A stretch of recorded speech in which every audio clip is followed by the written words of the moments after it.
사사기 9장 7절에서 21절의 말씀을 교독하겠습니다. 구약성경 377페이지에 있는 말씀입니다. 사사기 9장 7절에서 21절의 말씀을 저와 여러분 한 절씩 교독하겠습니다. 제가 먼저 9장 7절을 읽겠습니다. 사람들이 요담에게 그 일을 알림해 요담이 그리심산 꼭대기로 가서 서서 그의 목소리를 높여 그들에게 외쳐 이르되 세겜 사람들아 내 말을 들으라. 그리하여야 하나님이 너희의 말을 들으시리라. 하루단 남들이 나가서 미련 부어 자기들 위에 어물어 삼으라. 감람나무에게 이르되 너는 우리 왕이 되게 하라. 감람나무가 그들에게 이르되 내게 있는 나의 기름은 하나님과 사람을 영화롭게 하나니 내가 어찌 그것을 버리고 가서 나무들 위에 우쭐대리요 한지라. 나무들이 또 무화과 나무에게 이르되 우리 위에 무화과 나무가 그들에게 이르되 나의 단 것과 나의 아름다운 열매를 내가 어찌 버리고 가서 나무들 위에 우쭐대리요 한지라.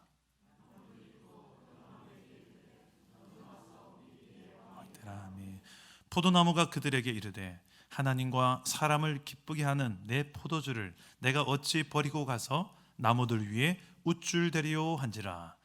이에 모든 나무가 가시나무에게 이르되 너는 와서 우리 위에 왕이 되라 하매 가시나무가 나무들에게 이르되 만일 너희가 참으로 내게 기름을 부어 너희 위에 왕으로 삼겠거든 와서 내 그늘에 피하라. 그리하지 아니하면 불이 가시나무에서 나와서 레바논의 백향목을 사를 것이니라 하였느니라. 이제 너희가 아비멜렉을 세워 너희가 행한 것이 과연 진실하고 의로우냐? 이것이 여룹바알과 그의 집을 선대함이냐? 이것이 그의 손이 행한 대로 그에게 보답함이냐? 우리 아버지가 전에 죽음을 무릅쓰고 너희를 위하여 싸워 미디안의 손에서 너희를 건져냈거늘 너희가 오늘 일어나 우리 아버지의 집을 쳐서 그의 아들 70명을 한 바위 위에서 죽이고 그의 여종의 아들 아비멜렉이 너희 형제가 된다고 그를 세워 세겜 사람들 위에 왕으로 삼았도다. 만일 너희가 오늘 여룹바알과 그의 집을 대접한 것이 진실하고 의로운 일이면 너희가 아비멜렉으로 말미암아 기뻐할 것이요 아비멜렉도 너희로 말미암아 기뻐하려니와 그렇지 아니하면 세겜 사람들과 밀로의 집을 살 것이요 세겜 사람들과 밀로의 집에서도 불이 나와 아비멜렉을 살 것이니라 하고 함께 읽겠습니다. 요담이 그의 형제 아비멜렉 앞에서 도망하여 피해서 부엘로 가서 거기에 거주하니라. 아멘. 오늘도 말씀으로 내게 찾아오시는 주님을 만나는 시간 되기를 축복합니다. 우리는 토끼와 거북이 이야기 그리고 개미와 배짱이 이야기, 아마 오늘 예배하시는 성도님 중에 이 이야기를 모르는 사람은 아무도 없을 것입니다. 이 이야기는 모두 이솝 우화에 담긴 내용들입니다. 이솝 우화는 기원전 6세기 고대 그리스에서 이솝이라고 부리는 작가 아이소포스가 쓴 이야기책입니다. 동물이나 식물 또 기타 사물을 사람처럼 인격화시켜서 만든 이야기들을 우화라고 하죠. 이 우화는 어린아이부터 어른까지 많은 독자를 두고 있는 그런 묘한 힘이 있습니다. 왜냐하면 이 우화는 대부분 짧고 쉽고 재미있고 또 귀한 교훈이 메시지가 담겨져 있기 때문에 그렇습니다. 오늘 우리가 읽은 이 성경 말씀도 성경에 기록된 우화에 속합니다. 나무들이 왕을 세우는 이야기. 이 짧은 우화에 어떤 의미, 어떤 교훈이 있을까? 먼저 이 우화의 내용을 좀 살펴봤으면 좋겠습니다. 하루는 나무들이 왕을 세우고 싶었습니다. 나무들의 나라의 왕을 찾았습니다. 왕의 후보가 4나무가 있었습니다. 감람나무, 무화과나무, 포도나무, 가시나무. 먼저 후보 1번은 감람나무입니다. 우리 화면을 한번 좀 띄워주실래요? 저렇게 생긴 우리가 아는 그 올리브 나무입니다. 이 감람나무는 나라의 평화와 행복의 상징 그런 나무였습니다. 이 감람나무의 기름은 선과 순결을 상징하며 나라에서 가장 많이 애용되었던 기름이었습니다. 수명이 아주 길고 많은 또 그늘을 제공하는 나무였습니다. 그래서 유익한 나무로 알려진 이 감람나무는 충분히 왕이 될 만한 자격이 있었던 나무였습니다. 자, 후보 2번은 무화과나무입니다.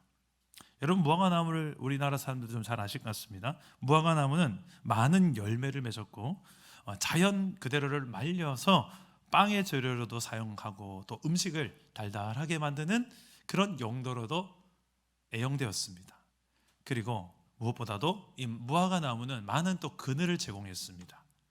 그래서 이 무화과나무는 성경에서도 다른 신약에서도 보면 예수님께서 나다나엘을 이야기할 때 네가 그 무화과나무 그늘 아래 있는 것을 내가 보았다, 이런 표현을 하죠. 자, 세 번째 후보 나무는 포도나무입니다. 여러분, 포도나무도 잘 아실 것입니다. 이 포도나무는 평화와 번영을 상징하는 열매였고 당대 이스라엘을 대표하는 나무였습니다. 이 포도주를 만드는데도 아주 귀하게 쓰였던 그런 좋은 평판의 나무였습니다.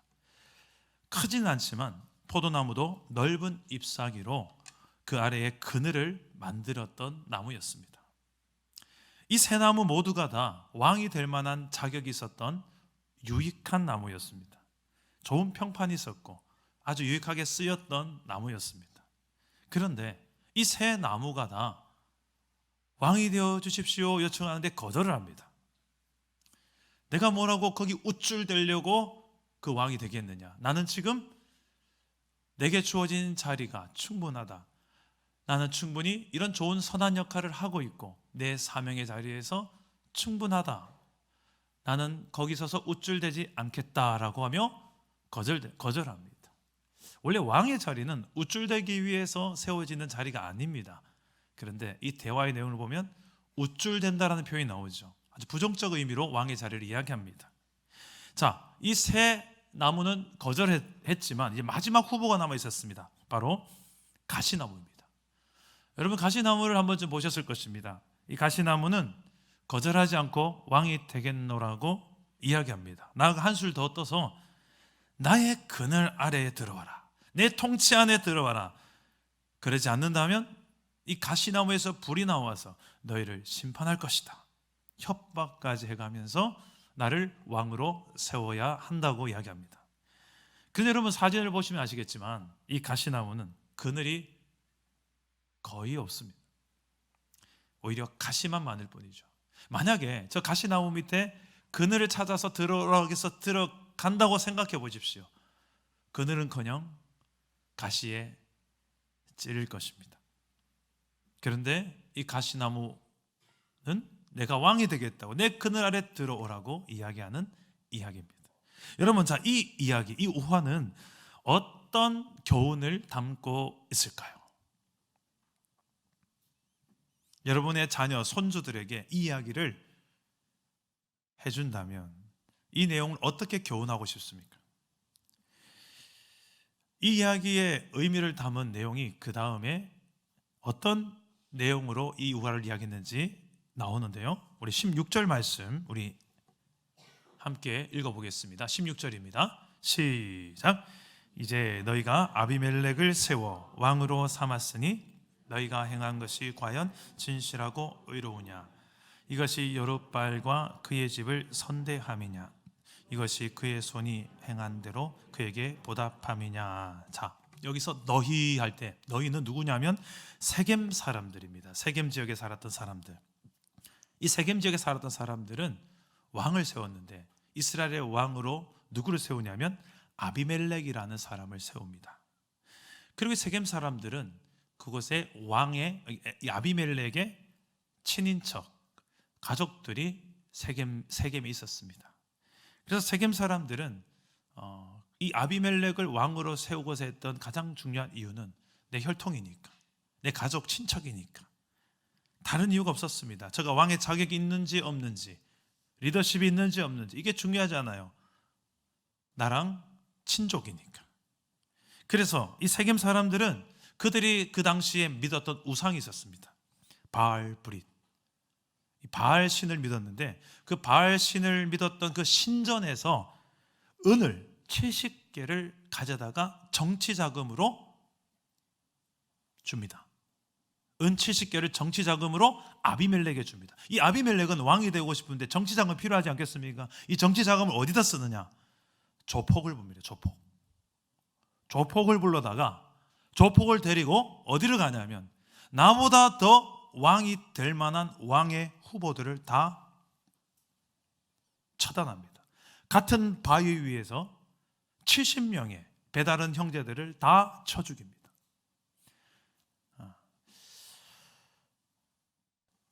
그 중에 한 사람이 살아남습니다. 맨 막내 요담이라는 막내가 숨어서 살아남습니다. 아무튼 막내는 똑똑해요. 그리고 이 세겜 사람들은 아비멜렉을 왕으로 삼습니다. 아비멜렉이 이 힘으로 모두 죽여버리고 왕이 되었다는 소식을 누가 들었냐면 살아남은 생존자 형제, 배다른 형제지만 요담 막내가 이 이야기를 듣고 축복의 산이라 불렸던 그리심산에 올라갑니다. 그 산에서 한 이야기를 전합니다. 오늘 읽었던 이 나무들이 왕을 세우는 이야기를 그곳에서 전합니다. 이 축복의 산에서 당연히 축복의 이야기를 할 줄 알았는데 그 내용을 잘 들어보면 저주가 담긴 이야기입니다. 이 우화를 말한 후에 요담은 한 가지 질문을 합니다. 이것이 과연 진실하고 의로운 행위인가? 가시나무와 같은 이 아비멜렉을 왕으로 삼은 너희의 이 행위가, 이 일이 과연 진실하고 의로운 행위인가? 라고 묻습니다. 만약에 진실하고 의로운 행위라면 아비멜렉 세운 왕으로 인하여서 너희가 기뻐하겠지만, 행복해지겠지만, 만약에 거짓이고 그리고 악한 행위라면 너희는 너희가 세운 아비멜렉으로 말미암아 불에 경험할 것이다. 서로가 서로에게 불과 같은 존재로 서로를 불사르는 심판에 대한 예언을 합니다. 실제로 이 저주의 예언은 오늘 본문 말씀 뒤에 현실이 되어집니다. 세겜 사람들이 반역을 합니다. 세겜 사람들이 힘을 모아 왕을 세웠는데, 정치 자금 되어가면서 왕으로 세웠는데 세겜 사람들이 아비멜렉을 반역합니다.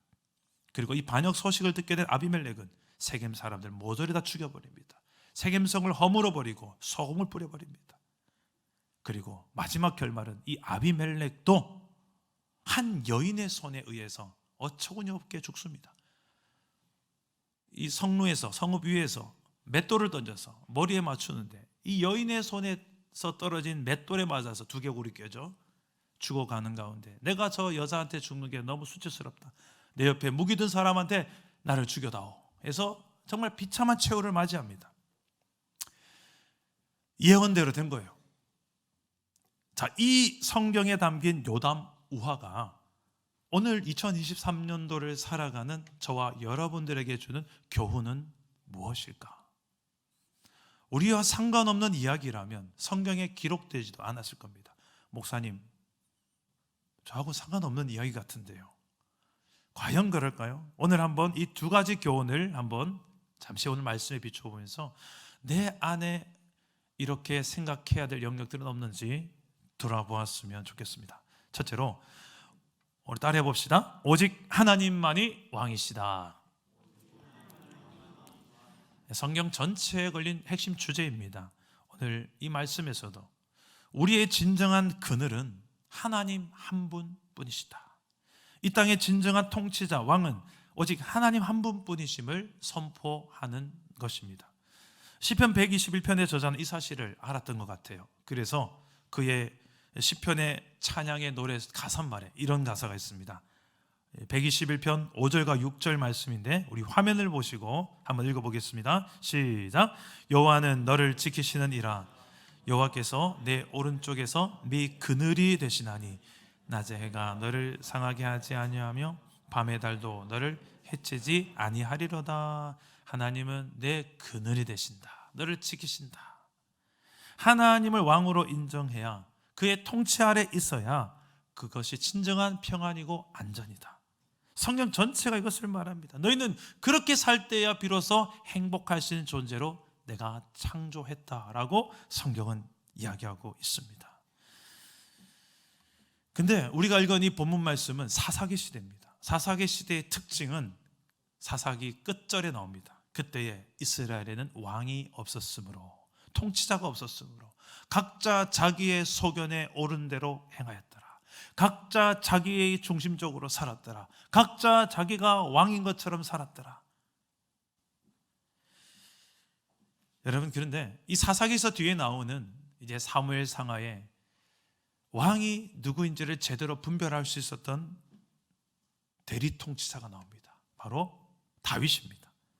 다윗은 이스라엘의 2대 왕인데 자신이 왕이 아닌 하나님만이 진정한 이스라엘의 왕이요 온 우주의 창조주 왕이시다, 이것을 인정하며 정치를 했죠.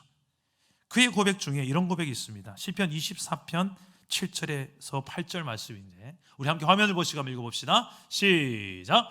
문들아 너희 머리를 들지어다. 영원한 문들아 들지어다. 영광의 왕이 들어가시리로다. 영광의 왕이 누구시냐? 강하고 능한 여호와시요 전쟁에 능하신 여호와시로다. 아멘.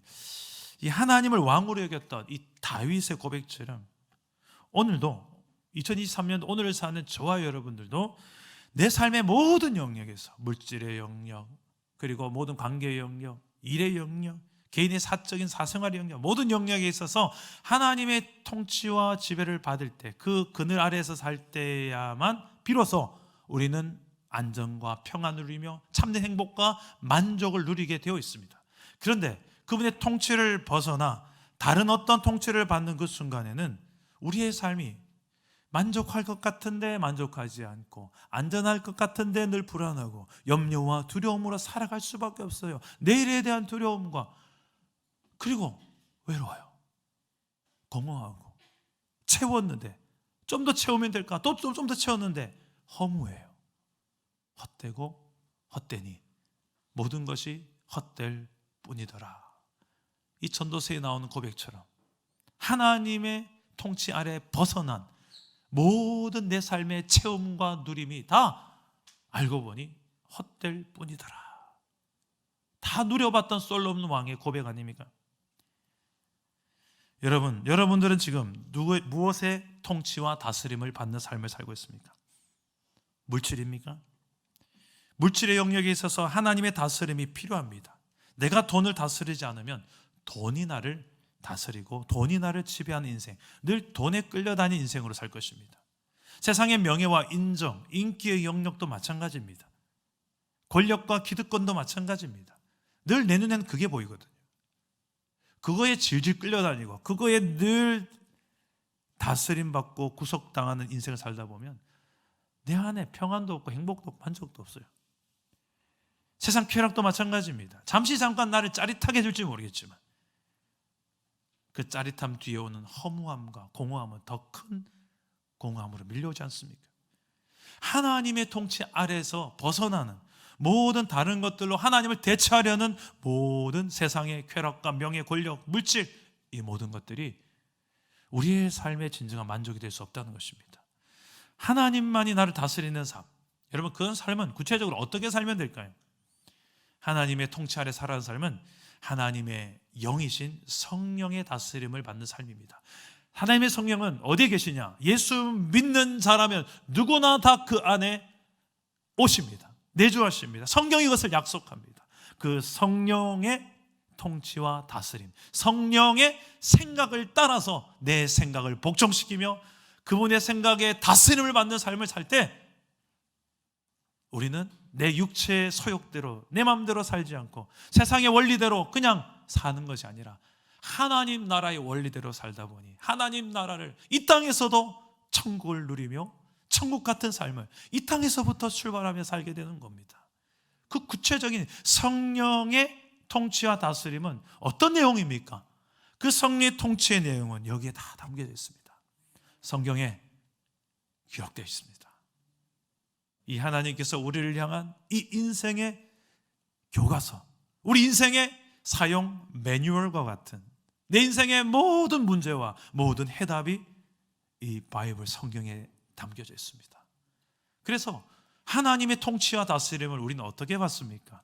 하나님의 영신 성령의, 그리고 하나님의 말씀인 성경의 통치를 받을 때야 우리는 진정한 만족과 평안과 행복을 누릴 수 있는 줄 믿으시기를 바랍니다. 그런데 오늘 말씀에 나오는 이 아비멜렉은 그러지 않았어요. 왕이 되고 싶었어요. 그래서 형제들도 다 죽여버리고 그 권력이 탐났습니다. 그 누림이, 그 자리가, 그 명예가, 그래서 거기에 지배를 당합니다. 그 결과가 무엇일까? 그 결말을 오늘 이 내용은 또 계속 이어지는 내용에서 다 드러나는데요, 저를 따라서 해볼까요? 그 결말이 어떤지. 욕심의 결국은 고통이요 망한다. 자, 욕심을 내는 데는 이유가 있습니다. 뭘까요? 왜 욕심을 내게 될까요? 왜 아비멜렉은 어떻게 보면 가장 왕이 될 자질이 없는데, 그늘도 없는데 내 그늘에 와서 내 통치를 받아라고 말할까? 그 넘지 말아야 될 선을 넘고, 아버지도 하나님만이 왕이심을 알기 때문에 거절했던 그 왕의 자리를, 왜 그는 다른 사람 다 죽여가며 왕이 되고 싶었을까요? 그는 하나님의 왕이심을 인정하지 않았습니다. 그 하나님 앞에서의 교만이 있었습니다. 내가 그 하나님 자리에서 통치하고 다스리고 싶었습니다. 이게 교만이죠. 이스라엘의 왕은 하나님이신데 내가 왕이 되고 싶은 마음이 그 안에 있었기 때문입니다. 이 교만 때문에 하나님을 무시하고 하나님을 왕으로 인정하기 싫은 마음, 바로 나 중심, 내 중심성 때문입니다. 이런 교만함 때문에 그는 왕이 되고 싶었습니다. 하나님도 몰라보는 교만한 결과가 욕심으로 드러나게 되었습니다. 그 욕심의 시작과 과정과 결말, 이 아비멜렉 스토리에서 잘 드러나는데요, 이 아비멜렉의 이름의 뜻이 뭘까요? 이 아비멜렉 이름의 뜻은 내 아비는 왕이다. 저 외우기 쉽죠? 아비멜렉, 내 아비는 왕이다. 그런데 이 아비멜렉의 아버지가 누구냐면 사사 기드온입니다. 기드온과 300용사 13만 5천 명이라는 미디안 연합군대를, 딸랑 300명의 군사를 가지고 칼도 아니라 횃불, 나팔 들고 싸운 전쟁의 영웅이에요. 그런 사사 기드온을 이스라엘 백성들이 가만두지 않습니다. 우리 왕이 되어주세요. 당신 같은 자가 우리를 통치하지 누가 통치하겠습니까? 사사 기드온을 왕으로 삼으려 합니다. 그리고 당신의 아들과 당신의 후손들이 대대로 우리 이스라엘을 다스려주길 원합니다. 청빙합니다. 그런데 기드온은 왕의 자리를 거절합니다. 이유가 있습니다. 사사기 8장 23절에 그 이유가 나오는데, 우리 기드온의 고백입니다. 우리 화면을 보시고 함께 읽어봅시다. 시작. 기드온이 그들에게 이르되 내가 너희를 다스리지 아니하겠고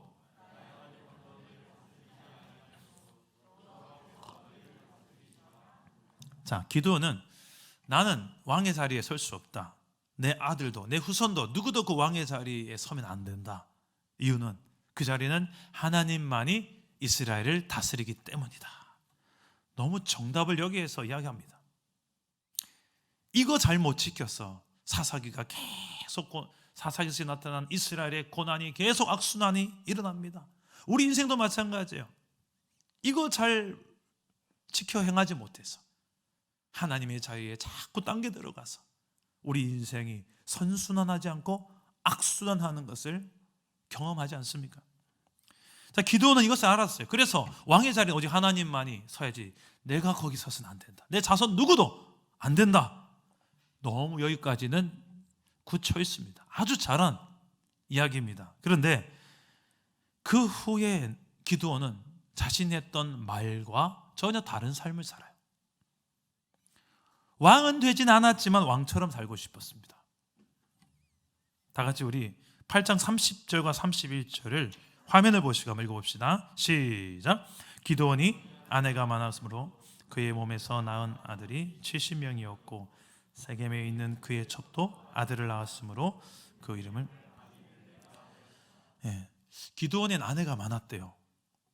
얼마나 많았는지 숫자는 기록하지 않습니다만 아들이 자그마치 70명. 다른 성경에서 이렇게 기록 안 한다고 해서 없는 게 아니에요. 여자는 보통 수를 안 셉니다. 성경에서 잘 있을지도 몰라요. 그런데 아들 숫자만 했을 때 70명. 그러면 도대체 기드온의 아내가 몇 명쯤 대략 될까요? 평균 여자가 몇 명 정도 나올까요? 예. 아무리 못 잡아도 그래도 수십 명은 될 거예요. 이 수십 명의 아내를 거느린 기드온. 그런데 그것으로 모자라서 첩을 둡니다. 세겜성에서 한 여인을 첩으로 삼아서 그 여인의 태중을 통해서 낳은 아들이 아비멜렉이에요. 내 아버지는 왕이시다. 하나님은 이스라엘이 과거에 그 약속의 땅 가나안 땅에 들어가기 전에 너희가 장차 가나안 땅에 들어가서 정말 왕을 또 세우고 싶을 때 혹시라도 오거든, 내가 너희의 왕인데 너희도 다른 나라처럼 왕을 좀 세우고 싶은 마음이 들거든, 그때 잊지 말아야 될 사실이 있다, 지켜야 될 게 있다 하면서 주시는 신명기 말씀이 있습니다. 신명기 17장 내용인데 우리 화면을 보시고 한번 읽어봅시다. 함께 읽어볼까요? 시작. 만일 우리도 우리 주위의 모든 민족들 같이 우리 위에 왕을 세워야겠다는 생각이 나거든 그는 병마를 많이 두지 말 것이요 그에게 아내를 많이 두어 그의 마음이 미혹되게 하지 말 것이며 자기를 위하여 은금을 많이 쌓지 말 것이니라. 이 말씀에서 계속 반복되는 표현은 많이, 많이, 많이예요. 여러분 명심하십시오. 하나님 나라는 물량주의가 아닙니다. 많으면 다 좋은 거 아닙니까? 다다익선, 돈도, 명예도, 권력도, 쾌락도 그거 만든 분이 하나님인데 이왕 줄 거면 좀 시원하게 많이 좀 주시지. 아니에요. 하나님은 우리가 이것을 많이 가지게 하기 위해서 주셨다기보다는 우리에게 필요한 적절하게 그것을 잘 정복하고 다스리며 잘 선용하며, 더 중요한 그 자체가 목적이 아니라 하나님과 그의 나라를 위해서 선용하며 통치하며 다스리며 살기를 원하셨습니다. 그런데 목적이 바뀐 거예요. 하나님 그의 나라가 아니라 그 도구가 목적이 되는 거예요. 물질이 내 인생의 목적이 되고 권력과 명예와 쾌락과 세상의 모든 것들이 다 그 하나님 자리에 올라서서 그것을 위해서 하나님이 필요한 거예요. 이게 기복신앙입니다. 복을 위해서 하나님이 필요한 게 기복신앙이죠. 우리의 이런 욕심의 결말은 하나님 나라가 세워지는 것이 아니라 나의 왕국이 세워지는 것이고, 나의 왕국이 세워지면 그 과정과 결말에서 평화가 임하는 것이 아니라, 행복이 이루어지는 것이 아니라 가까이 가면 갈수록 찔리고 아프고, 니도 아프고 나도 아프고, 고통과 결말은 망하게 된다. 불이 나와서 서로가 서로를 죽이는 이 결말로 가게 되는 게 성경적인 원리입니다. 그런 나 중심의 이런 욕심으로 세워지는 나의 왕국을 혹시 여러분 세워가고 계십니까? 이 욕심의 결말이 무엇인 줄 아십니까? 야고보서 기자는 이렇게 이야기합니다. 야고보서 1장 14절 15절 말씀을 우리 한번 화면을 보시고 읽어보겠습니다. 시작. 오직 각 사람이 시험을 받는 것은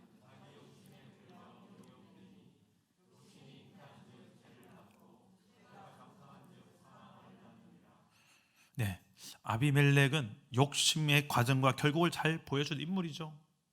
결국은 죽습니다. 비참하게 여인의 손에 맷돌에 맞아서. 여러분, 만약에 이 아비멜렉이 나의 아버지는 왕이시다라는 이 이름이 있는데 그가 각성을 해서 깨달아서 이 이름을 지어준 사람은 내 아버지 기드온인데, 그리고 기드온이 말은 하나님 왕이시다 말은 했지만 그의 삶은 전혀 하나님을 왕으로 인정하지 않는 삶을 살고 지가 왕으로 사는데 이 아비멜렉이 왜 몰랐겠습니까? 그래서 이거 아니구나, 내 아버지는 그렇게 살았다 할지라도, 그래서 내 이름조차도 내 아버지는 왕이시다, 기도원 안에 그 깊은 내면에 숨겨져 있던 겉으로는 드러내지 않았던 내 안의 욕심과 하나님의 자리에 서고 싶은 그 욕망들을 이제 그 아들 아비멜렉은 그 길을 걷지 않고 내 육신의 아버지가 아니라 내 영혼의 아버지 하나님은 나의 왕이시다. 만약에 아비멜렉이 이렇게 살았더라면, 지금 이 시대, 아비멜렉이 살았던 시대는 기드온이 죽자마자 또 이스라엘은 우상숭배를 하고, 우상숭배를 할 때마다 하나님은 몽둥이를 드셔서 이웃 나라들을 통하여 이스라엘을 힘들게 합니다. 고난을 줍니다. 이 아비멜렉이 정말 귀한 사사로 쓰임받아서 다시 한 번 더 하나님의 나라를 회복하고 세상 가운데 하나님 나라를 확장하는 시대적 사사로 쓰지 않았겠습니까? 여러분, 부모 원망하지 마세요. 나를 왜 이렇게 낳았고 이런 이름을 주셨고 왜 이런 환경에 나를, 하나님 왜 이런 가정에 나를 태어나게 하셨어요? 성경은 절대 그런 어떤 되물림을 말하지 않습니다. 물론 가장 큰 영향력은 부모가 줍니다만, 문제는 내가 어떻게 사느냐가 더 중요합니다.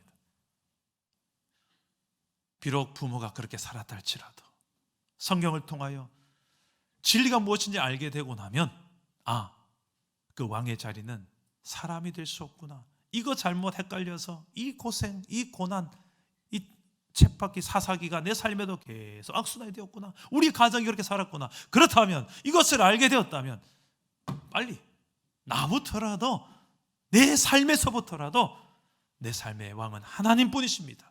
하나님의 통치를 받는 삶을 살아가게 되기를 주님의 이름으로 축복합니다. 말씀을 맺겠습니다.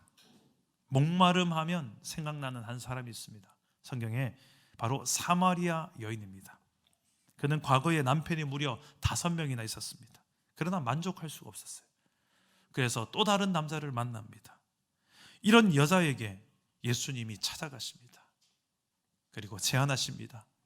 물을 좀 다오. 물을 줍니다. 그때 예수님 말씀합니다. 네가 이렇게 물 달라는 이가 누군지 알았더라면 영원히 목마르지 않는 물을 네가 구했을 것이다. 나에게는 그 영원히 목마르지 않는 물이 있다. 그런 물이 도대체 무엇입니까? 나도 좀 알게 해주십시오. 그럼 내가 여기 우물에 물 들어도 오지 않을 수 있을 것 같네요. 예수님 말하는 물은 이 워터가 아니에요. 바로 예수 그리스도 자신을 말하는 거였습니다. 나를 만나고 나를 믿고 나를 구원자로, 메시아로, 너의 왕으로, 너의 통치자로 믿고 나를 영접하면 더 이상 네 인생에 목마름이 없을 것이다. 이걸 말해주기 위해서 세상에서 목말라 허덕대는 그 여인에게 찾아오셔서 진정한 신랑 되신 예수님이 그 우물가에 찾아오신 거였어요. 여러분은 지금 무엇에 목마른 삶을 살고 계십니까? 물질입니까? 명예입니까? 세상에 나를 좀 위로해 주실 것 같은 세상의 짜릿한 쾌락들입니까? 인정을 좀 너무 목마른데 인정 좀 받고 싶습니까? 사랑에 목말라서 사랑이 헐떡대고 있습니까? 다른 주소를 찾지 마세요. 잠시 잠깐은 내 마음을 만족시켜 줄지 모르겠지만 그 순간 지나면 더 큰 공허함이 찾아올 뿐일 것입니다.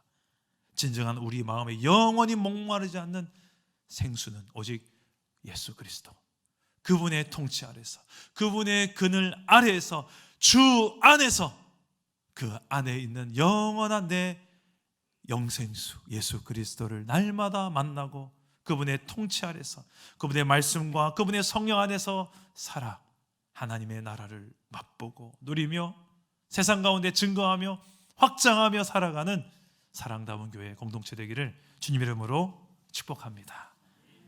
마지막으로 제가 이 찬양 하나를 소개하려고 하는데요, 제가 20년 전쯤에 쓴 찬양입니다.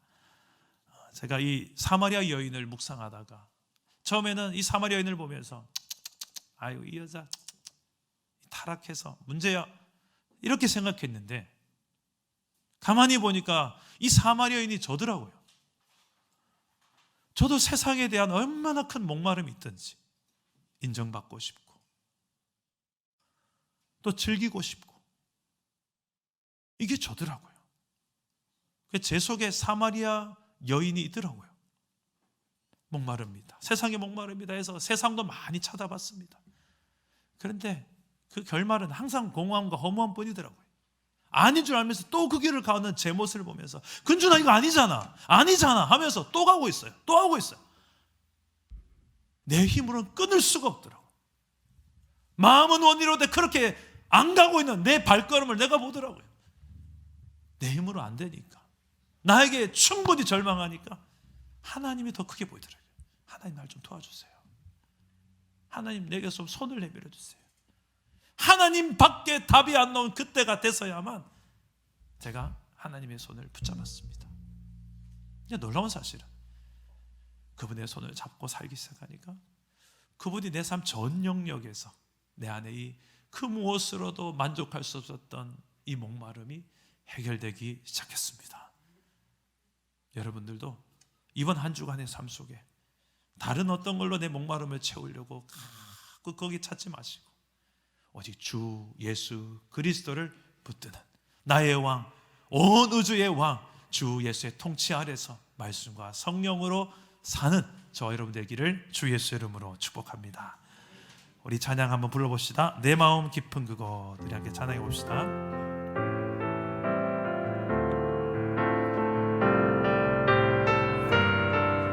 내 마음 깊은 그곳 목마름이 있습니다. 내 마음 깊은 그곳 내 안에 목마름 있네. 나 그곳에서 오직 주만 예배하리. 다시 한번 고백해 봅시다. 내 마음 깊은 그곳 내 마음 깊은 그곳 내 안에 목마름 있네. 나 그곳에서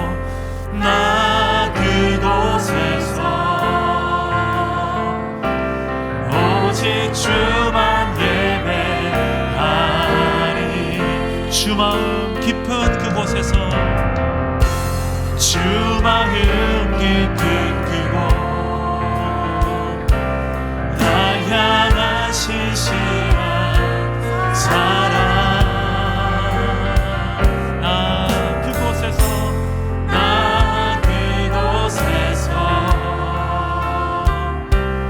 오직 주만 사랑. 다시 한번 주 마음 깊은 그곳에서 주 마음 깊은 그곳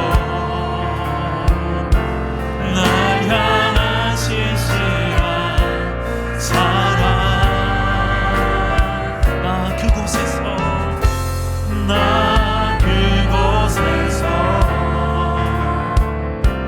오직 주만 사랑.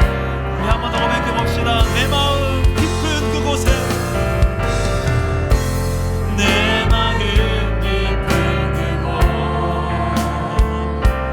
내 안에 목마름 있네. 나 그곳에서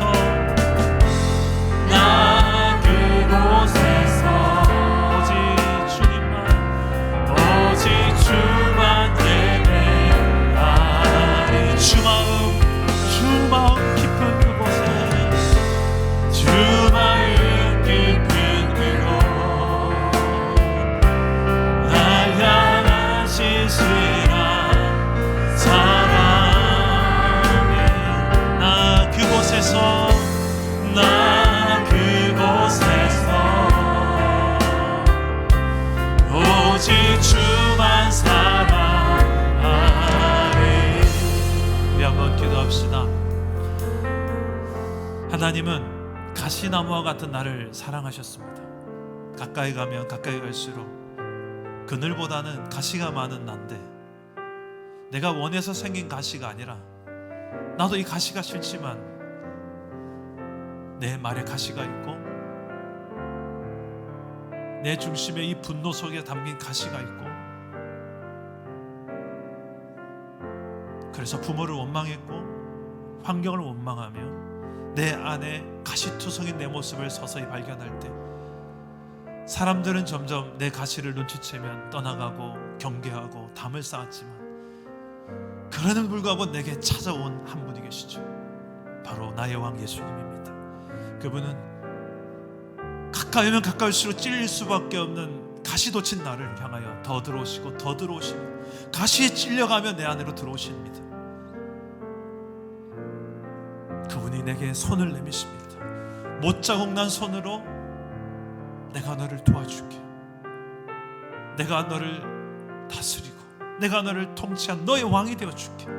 세상 그 무엇도 너에게 평안과 만족이 없을 거야. 그러나 이제부터 내가 너를 다스린 너의 왕이 되어줄게. 온 우주의 창조주신 하나님이 나를 특별하게 만드신 그 나를 구원하기 위하여 그 십자가에 죽기까지 하신 그 왕이 이 시간에 내게 내미는 손을, 그 못자국 난 그 손을 이 시간에 다시 한번 붙잡으시기 바랍니다. 주여 나를 다스려 주십시오. 가시 돋친 나를 다스려 주십시오. 내 가정을, 가시 덤불로 가득한 우리 가정을 다스려 주십시오. 주여 더 이상 이 고통을 주고받는 과정이 되지 않도록 주여 그 주님의 도우심과 그 주님의 다스리심을 구하면서 날마다 성령을 따라 생각하고 행동하고 날마다 말씀을 붙들고 말씀에 기록되어 있는 하나님 나라의 원리대로 내가 한번 살아내어서 순종함으로써 내 가족이 천국 같은 가정을 한번 만들어보고 경험해보고 그러면서 예수를 좀 전하고 천국을 전하는 하나님 나라를 전하는 내 입술에 하나님 통치와 다스림, 내 마음에 주여 다스려 달라고 이제 기도하실 때에 저를 따라가면 기도합시다. 주여 나를 다스려 주옵소서. 주여 내 교만을 다스려 주옵소서. 주여 내 욕심을 다스려 주옵소서. 기도합니다. 아버지 하나님, 우리 안에 가시들을 주님이 하십니다. 이 가시가 언제부터 어떻게 생겼는지 저도 잘 모르겠습니다. 하지만 이 가시 때문에 얼마나 많은 고통이 있고 아버지여 많은 사람들이 아파하는데 주여 우리를 다스려 주셨어. 이 상처의 구조에서, 이 결핍의 구조에서 더 이상 고통을 주고받는 인생이 되지 말게 하시고 하나님 나라를, 예수를 통해 주신 그 하나님의 나라를 내 삶에서, 내 가정에서, 내 남편과 내 아내에게, 내 사랑하는 자녀들에게 주여 이 하나님의 나라를 보여주고 증거하며 누리며 확장해가는 통로가 되게 하여 주시옵소서. 주여 이 하나님 나라의 통치 원리대로 우리가 순종하며 사는 만큼 그곳에 내가 있기를 원합니다. 주여 내 가정을 다스려 주시옵소서. 이 가정을 불쌍히 여겨 주시옵소서. 내 남편을 불쌍히 여겨 주옵소서. 내 아내를 불쌍히 여겨 주옵소서. 내 자녀를 불쌍히 여겨 주옵소서. 내 부모를 불쌍히 여겨 주옵소서. 주님만이, 주님의 통치하심만이 유일한 해답이 말기에 포기하지 않고 기도하며 순종하며 내 자존심을 내려놓고 내 방식을 내려놓고 아버지여 포기하지 않고 믿음으로 다시 한번 달려가는 주의 백성의 길을 걷게 하여 주시옵소서. 오늘 이곳에 있는 주의 백성 한 사람 한 사람의 이 삶과 가정 일터에서 이 하나님의 나라가 임하기를 소망합니다. 주여 우리의 마음을 다스려 주옵소서. 여러분 한 번만 더 기도합시다. 여러분 가슴에 이렇게 손을 얹고 여러분 마음을 다스려 달라고 한 번 더 기도하셨으면 좋겠습니다. 내 안에 언제부터 이런 가시가 생겼는지 모르겠습니다. 그러나 성령님은 아십니다. 하나님의 깊은 것까지 통달하신 분이 성령이라고 성경은 말씀합니다. 그 하나님의 깊은 것까지 아시는 성령이 내 삶의 깊은 아픔과 결핍을 왜 모르시겠습니까? 내 목마름을 왜 모르시겠습니까? 나도 이 목마름이 왜 생기는지 성령님께서 아십니다. 물어보세요. 그래서 제가 그랬군요. 그래서 제가 이렇게 욕심을 좀 내고 있군요. 그래서 내가 자꾸 이렇게 선을 넘군요. 이것 때문에 그렇게 많이 고통하는데, 나도 고통하고 내 옆 사람도 고통하는데 여기에서 내가 헤어나지 못하는 이 지배 아래 살아가는 이 시대의 사사기를 살아가는 내 모습, 우리 가정, 주여 성령께서 조명하여 주시고 말씀으로 깨닫게 해주셔서 이제 하나님의 통치 아래 살고 싶습니다.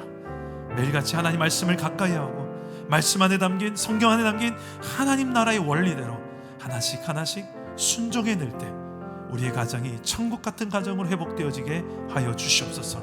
날마다 내 안에 도우시는 성령을 힘입어서 성령에 민감하게 하시고 성령의 충만함으로 지배하여 나를 다스려 주시옵소서. 우리 한 번 더 여러분의 마음속 깊은 곳을 성령께 조명하여 주시고 다스려달라고 우리 한번 기도하며 나아갑시다. 기도합니다. 아버지 하나님, 주님의 통치와 주님의 다스림으로 이 모든 상처와 결핍, 우리 안에 욕심의 영역들을 다스려 주옵소서. 하나님의 나라가 내 심령 가운데 임하고 주여 맛보며 이것을 내 자녀들에게 보여주고 내 남편에게 증거하고 내 아내에게 누리게 하는 내 심령이 먼저 하나님 나라가 되게 하여 주옵소서. 우리의 가정이 이런 하나님 나라가 되게 하여 주십시오. 우리 공동체가, 사랑나무 교회 공동체가 이런 하나님 나라가 되게 하여 주십시오. 그런 공동체를 향한 꿈이 있습니다. 사랑나무 교회를 아버지 이렇게 만들어 하시고 우리 셀 리더들 되게 하시고 팀장들 되게 하시고 우리 교육자 되게 하시고 간사가 되게 하시고 교사들이 되게 하여 주시옵소서. 다음 세대들에게 이 하나님 나라를 아버지 유업으로 물려주시고 아버지여 우리 귀한 사랑나무 교회가 되게 하여 주시옵소서. 물질의 노예가 되지 말게 하시고 권력과 명예의 노예가 되지 말게 하시고 쾌락의 다스림을 받는 자가 되지 말게 하여 주옵소서. 우리가 정복하고 다스려야 될 이 시대적 사명 가운데 내 힘이 아닌 하나님의 능력으로 성령의 권능으로 우리에게 충만히 부어주사 하나님의 진리의 말씀의 기준으로 마음과 뜻을 새롭게 하여서 하나님의 선하시고 기뻐하시고 온전한 뜻이 어디든지를 우리가 분별하며 그 길로만 걸어갈 수 있도록 주여 우리 사랑나무 교회를 이끌어 주시옵소서. 주여 살아계신 하나님, 우리 속에 아비멜렉을 다스려 주시옵소서. 나의 아버지는 왕이다, 나는 왕이다. 우리의 이런 이름을 변화시켜서 하나님만이 우리의 왕이십니다. 엘리멜렉. 우리의 고백으로 끝나는 것이 아니라 우리의 삶에 어떤 흉년이 와도 고난이 와도 흔들리지 않고 하나님 나라를 떠나지 않고 하나님 나라의 통치 원리대로 고난 속에서도 넉넉히 이겨내는 주의 백성들이 되게 하여 주옵소서. 아버지여, 이제 힘든 이 코로나 시기도 조금씩 끝이 보이는 것 같습니다.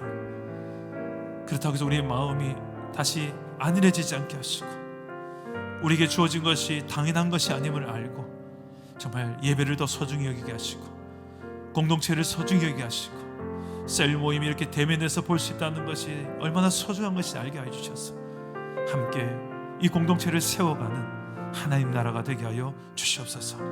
세상의 원리대로 힘과 수의 원리대로 사는 자들이 아니라 의와 평강과 희락, 이것을 정말 누리고 증가할 수 있도록 날마다 성령을 따라 그리고 말씀의 원리대로 사는 주의 백성들 되게 하여 주시옵소서. 예수님 이름으로 기도드립니다. 아멘.